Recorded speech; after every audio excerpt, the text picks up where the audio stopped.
There's ulting around the map. There's tapping Q at people and picking your spot to all in. The Spartan Warrior vibe. But there were some things that just felt too generic to him. So we wanted to make him our Runeterra sort of one-man army rather than this faceless helmet guy. When we were updating Pantheon, we realized that there was a ton of things that a lot of players loved. And I think ideally, we always want to keep that kernel of why there are still players who love that champion. So we thought, how can we not break a character and still bring it forward to a higher standard? Whenever we consider champion updates, we usually kind of are deciding whether or not to change a character or to move the character's story forward. With Pantheon, what we ended up doing is sort of summarizing all his lore that had existed, because we realized a lot of players really did like the character of Atreus as part of old Pantheon, and then using that as like the first 50% of his new bio. So old Pantheon started out as a man named Atreus, who was a very skilled fighter and wanted to ascend Mount Targon. In the process, became a vessel for the god of war, Pantheon. With this update, the actual aspect of war died during a fight with Aatrox, and Atreus has now returned in command of his own body, but still is able to wield the aspect of war's godlike power. Pantheon's new kit, art, and lore, we wanted to make him feel like a skilled warrior. So myself and Sunny, who's another artist here on the champion team, we went through a couple of ideas. One of them was where he had all these multiple spirit arms that would come out of him. There was also an idea where he had a bunch of like swords and spears and things stuck into his shield. And we were doing a lot of different things with the spear.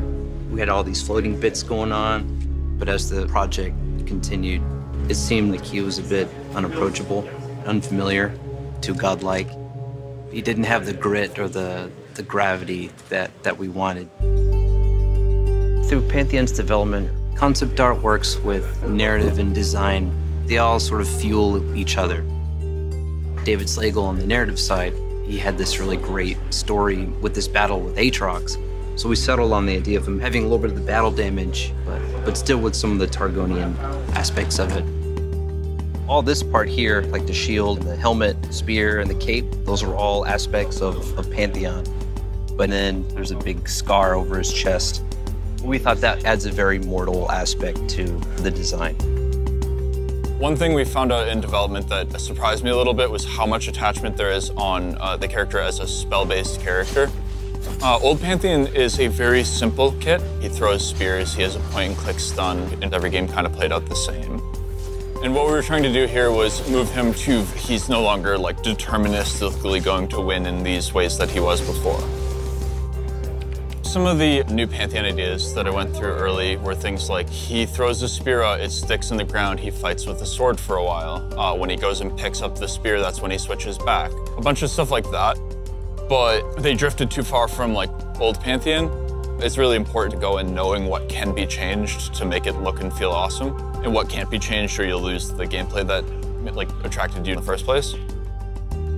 And so a lot of the update was about doing things like how do we make his poke really reliable, and how do we make his all-in really good rather than guaranteed to work.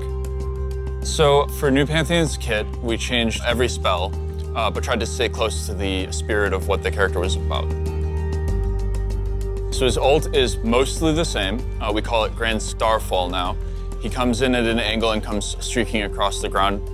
There are, I think, some gameplay wins to that. I expect skilled Pantheon players to like hit more enemies with their Grand Starfalls than they did with old Pantheon's Grand Skyfall. What's really fun about Pantheon is that like he's not only just this cosmic figure that has a lot of like magic to him, he's also a physical warrior, and I think making physical warriors in this game is actually pretty challenging. He's using the physical spear shield, like he's not using magic power to fight. So for him, we actually cause a lot of impacts on the ground. And by having these very grounded elements, it helps him from feeling too magical and too godly and too heavenly, when most importantly, like, he is just a very, very strong warrior. I would say I'm nervous and excited about Pantheon going to players. Like, I'm very excited to see how players react to the stuff we kept, because it's much more important for an update like this to be like for the Pantheon player. A lot of the basic actions you're taking are going to be very similar to before. He's still a top laner or jungler primarily. You're still going to be trying to snowball around the map. This is still Pantheon, but requires maybe a little more skill expression, and as a result, give the character that is like clearly powerful the tools to hit even higher moments.